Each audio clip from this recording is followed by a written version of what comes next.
الحمد لله وكفى والصلاة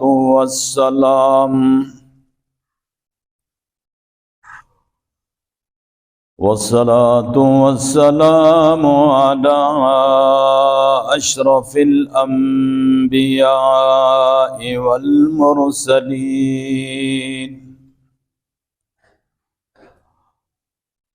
والصلاة والسلام على خاتم الأنبياء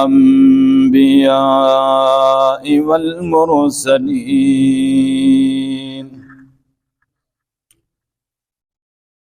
سيدنا ومولانا محمد وعلى آله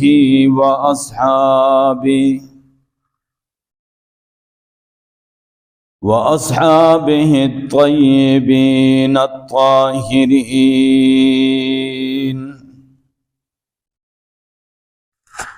أما بعد فأعوذ بالله من الشيطان الرجيم.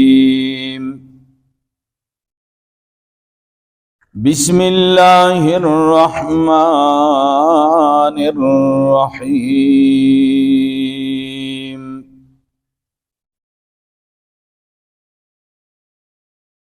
لقد جاءكم رسول من أنفسكم عزيز عليه ما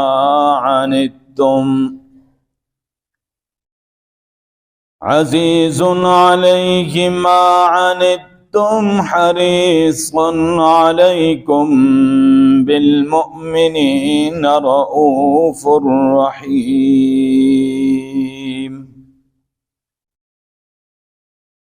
فإن تولوا فقل حسبي الله لا إله إلا هو عليه توكلت وهو رب العرش العظيم.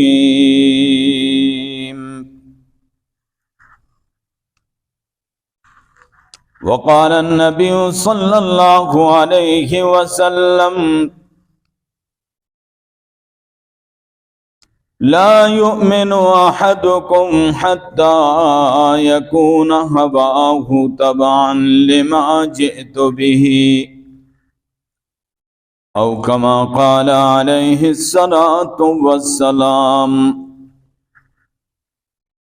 صدق الله مولانا العظيم، وصدق رسوله النبي الأمي الأمين الكريم. ونحن على ذلك لمن الشاهدين والشاكرين،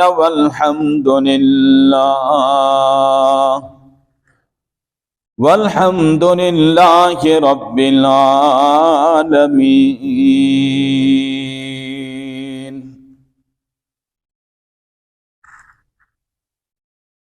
إن الله وملائكته يصلون على النبي يا أيها الذين آمنوا صلوا عليه وسلموا تسلیما.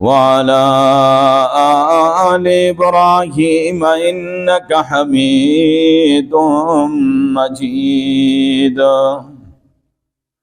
اللهم بارك على محمد وعلى آل محمد كما باركت على إبراهيم وعلى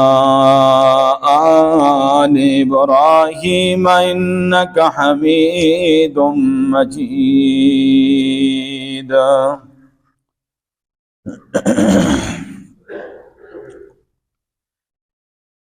وہ شمع اجالا جس نے کیا 40 برس تک غاروں میں، وہ شمع اجالا جس نے کیا 40 برس تک غاروں میں، ایک روز چمکنے والی تھی سب دنیا کے درباروں میں،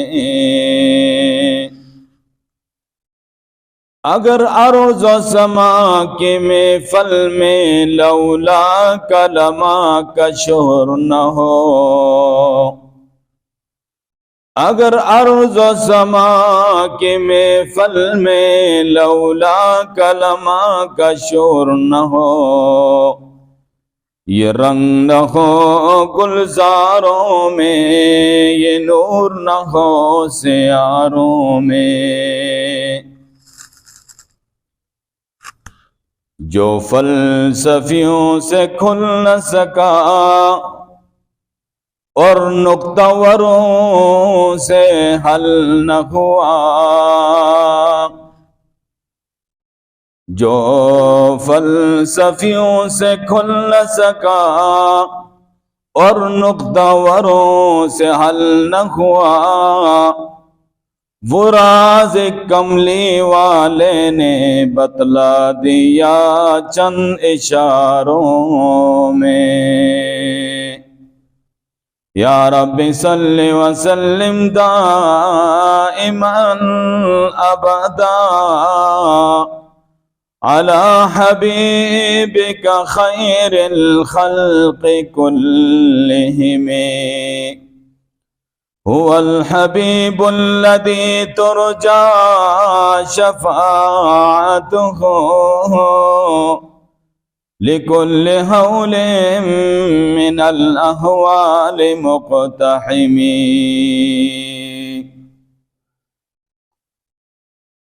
نہایت ہی قابل صد احترام دوستو، بزرگوں، پیارے محبوب صلی اللہ علیہ وسلم کی سیرت طیبہ کا مبارک عنوان الحمدللہ ترتیب کے ساتھ آپ کے سامنے بیان ہو رہا ہے، اور آپ صلی اللہ علیہ وسلم کی ولادت بسعادت سے لے کر نبوت تک کا مرحلہ آپ کے سامنے بیان ہو چکا مختصرا، اور انشاءاللہ اس کے بعد نبوت سے لے کر ہجرت تک کا مرحلہ جو ہے اس کا آغاز ہوگا۔ گزشتہ جمعے میں نے آپ کے سامنے یہ بات رکھی کہ پیارے محبوب صلی اللہ علیہ وسلم کی مبارک عمر کے 40 سال پورے ہوئے، اور اس سے ایک دن اوپر ہوا آپ اپنے معمول کے مطابق غار حرا میں ہیں، اور جو مسلسل آپ وہاں گوشہ نشین رہتے، گویا کہ اعتکاف فرماتے اور اللہ کی عبادت میں، اللہ کی یاد میں مصروف رہتے۔ جبریل امین نے آ کر سلام کیا اور اپنا تعارف کرایا کہ میں جبریل امین ہوں،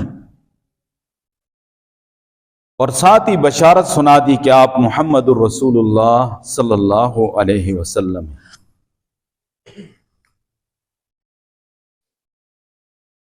اور پھر آپ صلی اللہ علیہ وسلم سے فرمایا کہ آپ پڑھیے۔ ایک روایت میں آتا ہے کہ ایک ریشمی کپڑے پر یہ الفاظ اور یہ آیات مبارک لکھی ہوئی سامنے کر دی۔ آپ صلی اللہ علیہ وسلم نے فرمایا کہ ما انا بقاری، میں پڑھا ہوا نہیں ہوں،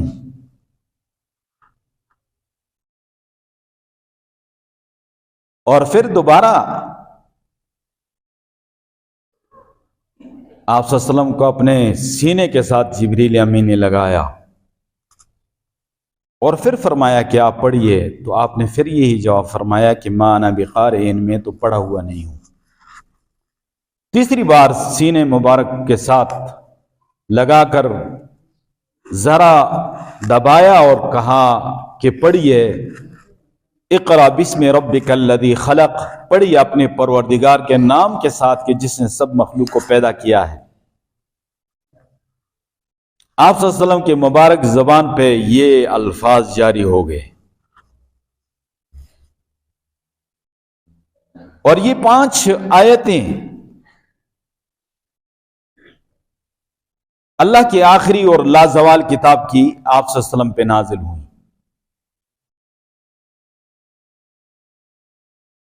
جبریل امین تو انبیاء علیہ السلام کے پاس وحی لاتے رہے، لیکن اللہ کے آخری نبی کے پاس وحی لے کر آئے۔ اللہ کے آخری کتاب کی وحی تھی،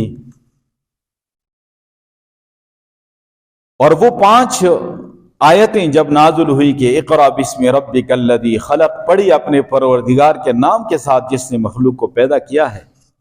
خلق الانسان من علق، پیدا کیا انسان کو منجمد خون سے۔ اقرا وربک الاکرم، پڑھیے اور آپ کا پروردگار بڑا کریم ہے۔ الذی علم بالقلم، جس نے قلم کے ساتھ تعلیم دی اور سکھلایا۔ علم الانسان ما لم یعلم،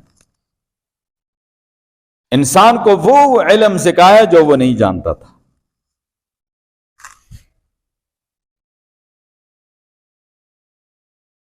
پہلی وحی کا نزول ہے، اور جو معاشرہ اور ماحول ہے اس کے مطابق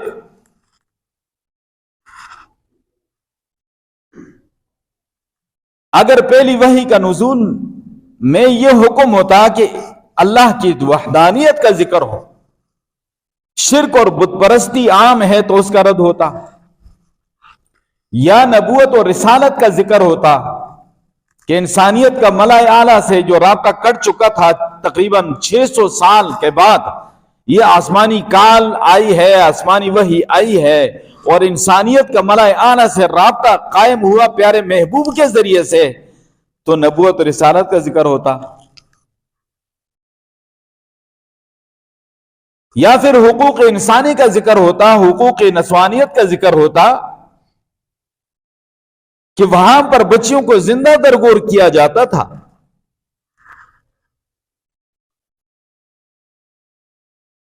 یا اللہ کے طرف سے سب سے پہلے اچھے اخلاق کی تعلیم کا حکم آتا کہ معاشرے میں بگاڑ بہت زیادہ تھا، لیکن نہیں، سب سے پہلا حکم جو آیا تو وہ پڑھنے اور پڑھانے کے لیے تھا، سیکھنے اور سکھانے کے حوالے سے تھا۔ اور معلوم یہ ہوا کہ یہ پڑھنا پڑھانا ہو جاتا ہے اور سیکھنا سکھلانا ہو جاتا ہے اور انسان کے اندر علم آ جاتا ہے تو انسان کے اندر شعور آ جاتا ہے۔ جب شعور آ جاتا ہے تو یہ ساری برائیاں خود بخود ختم ہو جاتی۔ اس لیے سب سے پہلا حکم جو ہے وہ پڑھنے کے حوالے سے ہے، اقرا۔ معلوم یہ ہے کہ دین اسلام میں تعلیم جو ہے اس کو بنیادی حیثیت حاصل ہے، پڑھنے پڑھانے کو بنیادی حیثیت حاصل ہے۔ سب سے پہلا حکم اسی حوالے سے آیا ہے۔ اور آپ یوں بھی کہہ سکتے ہیں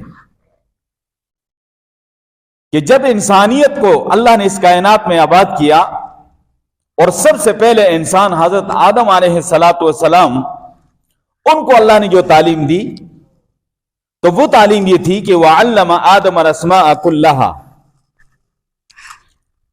اللہ نے آدم علیہ السلام کو چیزوں کے نام بتا دیے، یہ فلاں چیز ہے، یہ فلاں چیز ہے۔ گویا کہ نرسری کلاس کا آغاز اس وقت سے ہوا، لیکن جب اللہ کے پیارے محبوب صلی اللہ علیہ وسلم پہ پہلی وحی آئی تو یہاں آغاز تھا اقرا سے۔ تو معلوم یہ ہوا کہ اب وہ علوم جو ہے اور وہ تعلیم جو ہے جس کا آغاز آدم علیہ السلام کے زمانے سے ہوا، چھوٹی کلاس اور نرسری کلاس سے ہوا، آج اس تعلیم کا عروج ہونے والا ہے، اس کی انتہا کو وہ تعلیم پہنچنے والی ہے۔ اس لیے اقرا سے سب سے پہلے وحی جو ہے اس کا نزول ہوا، اور یہ واقعاتی دنیا ہزاروں سالوں سے قائم ہے، لیکن پیارے محبوب کی آمد کے بعد ہی انسانیت نے ترقی کی ہے، انسانیت کو عروج حاصل ہوا ہے، انسانیت نے بڑی بڑی ایجادیں کی ہیں، بڑی بڑی ترقیاں کی ہیں، یہ آپ صلی اللہ علیہ وسلم کی آمد کے بعد ہے، ورنہ یہ کائنات تو لاکھوں سالوں سے قائم ہے، ہزاروں سالوں سے قائم ہے، لیکن جو عروج اور جو ترقی پیارے محبوب صلی اللہ علیہ وسلم کی آمد کے بعد اس انسانیت کو ملی ہے، اس سے پہلے نہیں ملی۔ اب جبریل امین جو فرشتوں کے سردار ہیں، ذی قوت، بڑی قوت والے ہیں، اور اللہ نے اتنی قوت اور طاقت دی ہے کہ اللہ کے حکم سے اپنے پر کے نوک پر کئی کئی شیروں کو اٹھاتے ہیں، آسمانوں کے قریب لے جا کر انڈھیل دیتے ہیں۔ قوم لوط کی کتنی بستیاں تھیں، اتنی طاقت والا فرشتہ سب سے پہلے پیارے محبوب صلی اللہ علیہ وسلم کے سامنے آتا ہے، پھر آپ صلی اللہ علیہ وسلم کو اپنے سینے سے لگاتا ہے۔ اس کی کیا کیفیت ہوگی اور اس کی کتنی ہیبت ہوگی، اور پھر سب سے پہلے قرآنی آیات کا نزول ہوتا ہے۔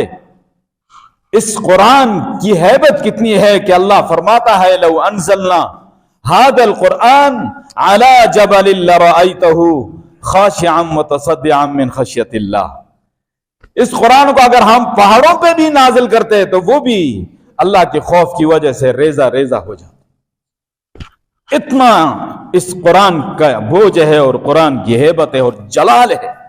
اب پہلی وحی کا بھی بوجھ ہے، جبریل امین سے ملاقات، پھر انہوں نے جو سینے سے لگایا کہ دبایا، اور وہ کیفیات بھی آپ صلی اللہ علیہ وسلم پہ طاری ہیں، اور آپ صلی اللہ علیہ وسلم کے جسم مبارک پہ کپ کپی طاری ہے، پسینہ جسم مبارک پہ آیا، آپ گھر میں تشریف لے گئے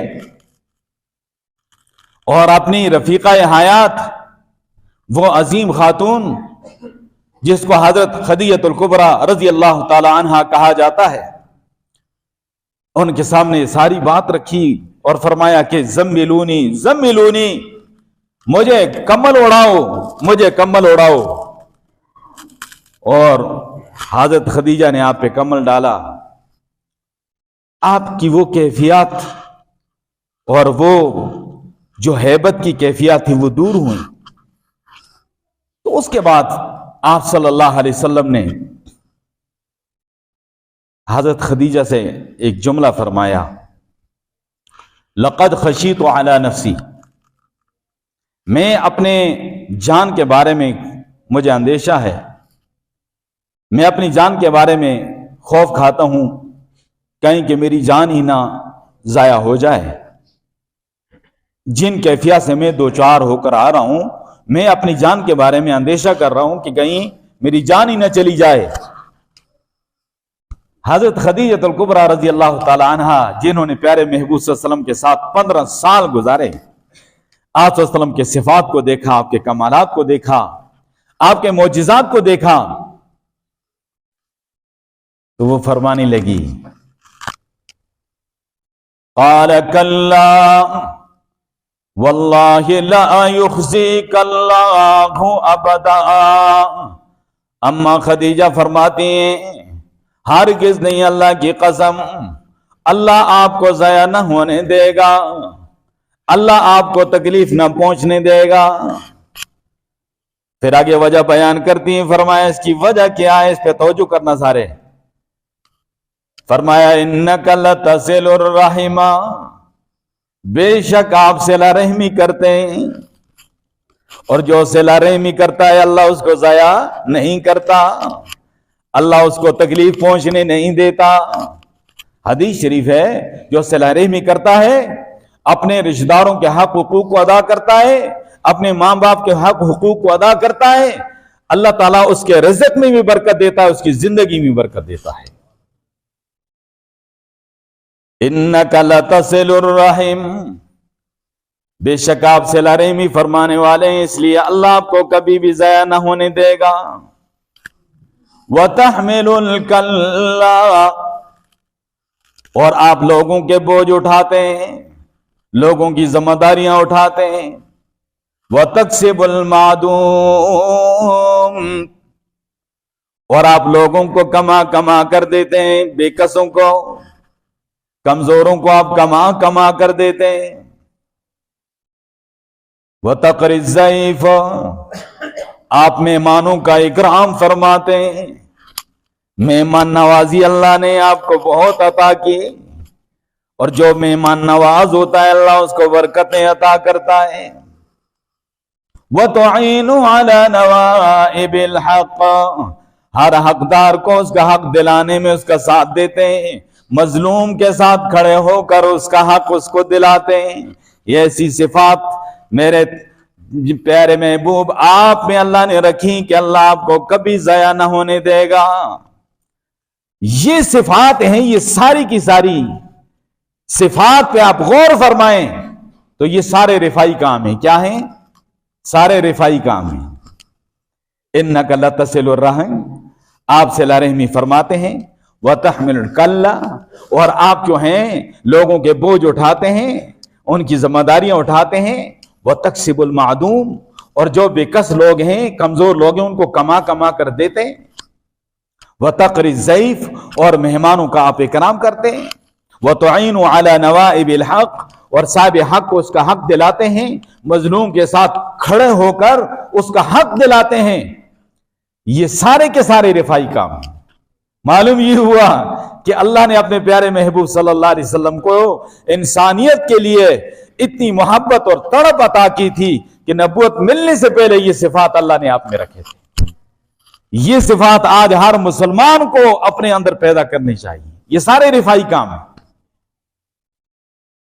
اور یہ صدقہ اور خیرات قرآن شریف کی آیت سے معلوم ہوتا ہے کہ انسان جب دنیا سے چلا جائے نا تو اس کی سب سے پہلی اور سب سے بڑی خواہش یہ ہوگی کہ اگر مجھے دنیا میں واپس بھیجا جائے تو میں اللہ کے راستے میں صدقہ کروں گا۔ میں اللہ کے راستے میں کیا کروں گا؟ صدقہ کروں گا۔ قرآن کی آیت، یا ایھا الذین آمنوا انفقوا مما رزقناکم من قبل ان یأتیکم الموت، اے ایمان والو اللہ کے راستے میں خرچ کرو اس سے پہلے کہ تمہارے پاس موت آ جائے۔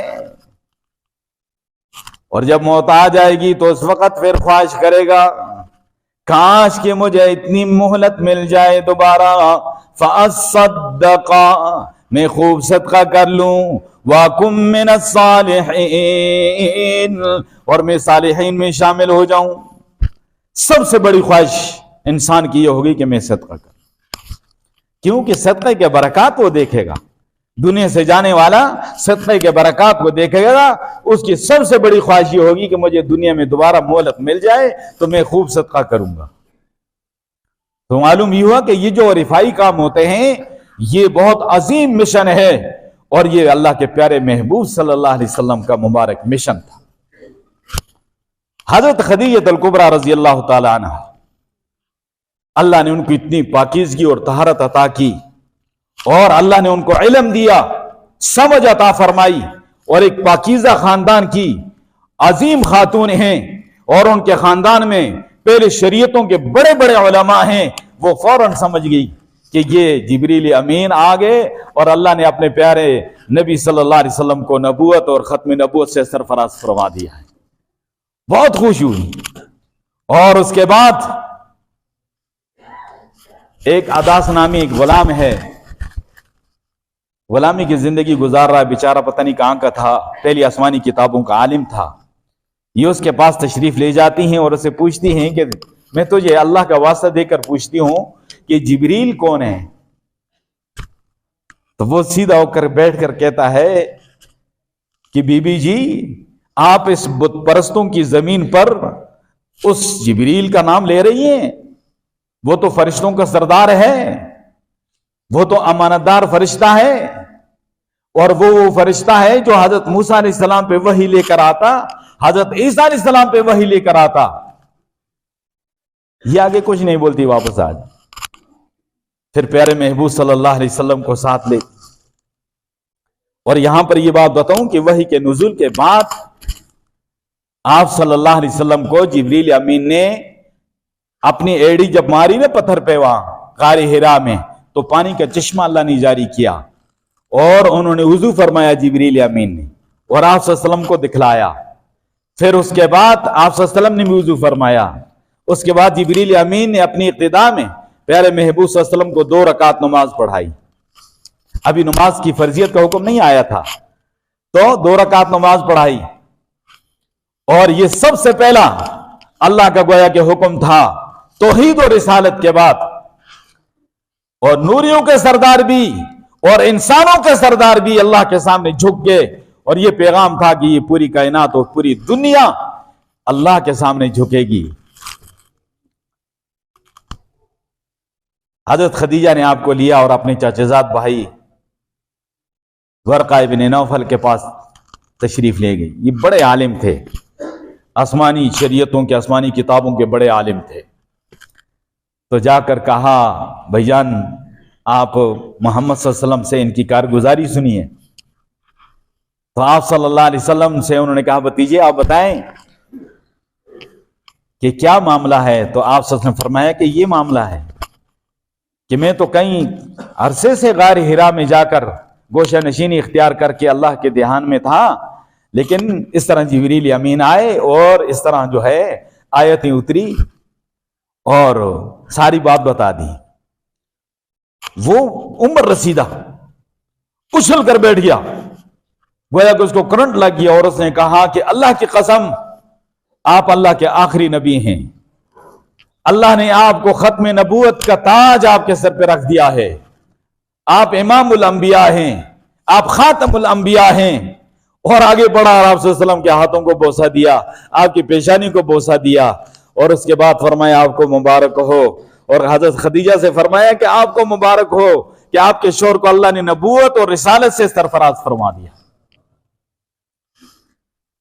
اور پھر انہوں نے فرمایا کہ بھتیجے ایک بات سنو، کاش کہ میں جوان ہوتا نا، ابھی میں آپ کا ساتھ لیتا۔ جب آپ اعلان کرو گے یہ لوگ آپ کو ستائیں گے، آپ کو تکلیفیں پہنچیں گی، اور یہاں تک کہ آپ کو مکے سے بھی نکال دیں گے۔ آپ صلی اللہ علیہ وسلم نے فرمایا کہ مکے سے مجھے نکال دیں گے؟ فرمایا ہاں، جو پیغام آپ لے کر آئے ہیں، جو بھی نبی یہ پیغام لے کر آیا اس کے ساتھ اس کی قوم نے ایسا ہی کیا ہے۔ کاش کہ میں اس وقت زندہ ہوں اور میں آپ کا ساتھ دوں جب یہ لوگ آپ کو نکالیں۔ لیکن وہ کافی عمر رسیدہ تھے، اور اس کے بعد بابا جی جو ہے تو عجیب کیفیت سے دو چار ہیں، لاٹھی ہاتھ ملی ہوئی ہے، اور مکے کی گلیوں میں بازاروں میں گھومتے ہیں، جہاں 2-4 لوگ کھڑے ہوتے ہیں ان کو اعلان کر کے کہتے ہیں، او لوگوں سنو، اللہ کی مخلوق کا نجات دہندہ آ گیا ہے، اللہ کا آخری نبی آ گیا ہے، اب بت پرستی کا دور ختم ہو گیا، اب صرف اللہ کی عبادت ہوگی۔ لوگ دیکھتے ہیں تو کہتے ہیں بابا اس کو کچھ ہو گیا، پھر آپس میں باتوں میں مشغول ہو جاتے ہیں، چھڑو اس نو کو جو ہے، دوسرے کہتا ہے یہ بوڑھا ہو گیا ہے، اس کا دماغ اب کام نہیں کر رہا۔ لیکن بابا کو کسی پل آرام نہیں آ رہا، اور ہر گلی اور ہر کوچے میں اپنی لاٹھی کو ٹیکتے ہوئے جا رہا ہے اور لوگوں کو پیغام پہنچا رہا ہے، اور عجیب کیفیت سے 2-4 ہیں۔ اور ان کے جذبات کے کسی نے ذکر کیا، عطر بوئے مصطفیٰ ہر گل سے مہکا شاخ شاخ، پڑھ رہی ہیں بلبلیں احمد کا کلمہ شاخ شاخ، پھوٹتی ہیں کلیاں پڑھ کر قل هو اللہ احد، بج رہا ہے باغ میں احمد کا ڈنکا شاخ شاخ، بس گئی بوئے محمد 400 گلزار میں، بس گئی بوئے محمد 400 گلزار میں، نور احمد غنچہ گل بن کے پھوٹا شاخ شاخ، باغ میں ذکر جمال احمدی سے ہے نہال، خوشا خوشا غنچہ غنچہ پتا پتا شاخ شاخ، تیرا قائل بھوٹا بھوٹا تجھ پہ شدا پھول پھول، تیرا عاشق پتا پتا تیری شدا شاخ شاخ۔ پھر لوگوں کو مخاطب کر کے کہتا ہے مجلس عالم میں وہ جانے بہار آ ہی گیا، مجلس عالم میں وہ جانے بہار آ ہی گیا، بوٹے بوٹے پتے پتے پر نکھار آ ہی گیا۔ لیکن وہ آپ صلی اللہ علیہ وسلم کے اعلان نبوت سے پہلے فوت ہو گئے۔ ایک دفعہ کسی نے کوئی لفظ بولا ان کے بارے میں بے ادبی کا، تو آپ نے فرمایا خبردار، ورقہ ابن نوفل کو میں نے جنت میں سفید لباس پہن کر ٹہلتے ہوئے دیکھا ہے، اور یہ وہ شخص تھا پیارے محبوب کے اعلان نبوت سے پہلے آپ صلی اللہ علیہ وسلم کی تصدیق کی، وہ جنت کا وارث بن گیا جس نے پیارے محبوب صلی اللہ علیہ وسلم کے اعلان نبوت سے پہلے تصدیق کی، وہ جنت کا وارث بن گیا۔ نماز ایک نہیں پڑھی، روزہ نہیں رکھا، زکوٰۃ نہیں دی، پیارے محبوب کی معیت میں جہاد نہیں کیا، اور صدقہ و خیرات نہیں کیا، وہ جنت کا وارث بن گیا۔ اور جو آپ صلی اللہ علیہ وسلم کے اعلان نبوت کے بعد جب آپ کا کلمہ پڑھ کر آپ کی تصدیق کرنے والے آپ کے جانثار صحابہ اکرام ہوں، تو ان سے بڑا جنتی اور کون ہو سکتا ہے؟ ابو بکر سے بڑا جنتی کون ہو سکتا ہے؟ عمر اور عثمان اور علی سے بڑا جنتی کون ہو سکتا ہے؟ آج بدقسمتی سے ہمارے ملک کے اندر گزشتہ ہفتے میں ان 3 ہستیوں کی گستاخی ہوئی، حضرت ابو بکر صدیق رضی اللہ عنہ، حضرت عمر فاروق رضی اللہ عنہ جنہیں اللہ سے مانگا، حضرت عثمان غنی رضی اللہ عنہ، ان کی شان میں گستاخی ہوئی۔ پھر ہم کہتے ہیں جی بارش نہیں ہو رہی ہے، اللہ کی رحمت ہم سے روٹھ گئی ہے، اللہ کا قہر اور غضب نازل ہو رہا ہے۔ جب ان مقدس ہستیوں کی توہین ہوگی تو پھر اللہ کی ناراضگی تو آئے گی۔ تو اس لیے ہم تو یہ کہیں گے کہ ان مقدس ہستیوں کا جو ادب احترام ہے وہ سب پہ فرض ہے، اور اس حوالے سے قانون پاس ہونا چاہیے یا نہیں ہونا چاہیے؟ وآخر دعوانا الحمدللہ۔